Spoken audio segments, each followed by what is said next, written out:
1989. aastal seisime me kõik koos Balti ketis ja me ei kartnud kuraditki. Me ei kartnud kaotada tööd, me ei kartnud osaleda poliitikas, me ei kartnud Vene tanke.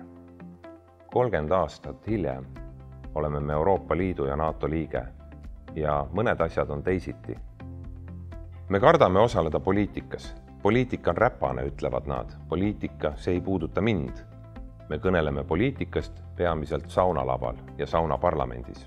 Mis on sellise suhtumise tagajärg? See on Riigikogu, mis koosneb eluaegsetest poliitikutest. Need samad näod kandideerivad tagasi 3., 4. või 5. korda. Osad tänastest Riigikogu liikmetest pole kunagi teinud ühtegi muud tööd peale poliitika tegemise. Selline parlament ei ole huvitatud riigireformist. Selline parlament ei ole huvitatud kuluhüvitiste kaotamisest.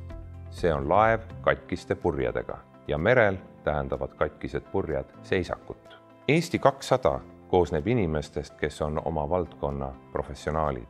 Need on arstid, õpetajad, insenerid, ettevõtjad, kultuuritegelased. Enamik meist pole kunagi osalenud üheski kuulsas telemängus või poseerinud Kroonika esikaanel. Ma loodan, et ei pea seda liiga suureks puuduseks. Me armastame Eestit ja oleme valmis andma oma panuse. Pärituult Eestile, kallid sõbrad!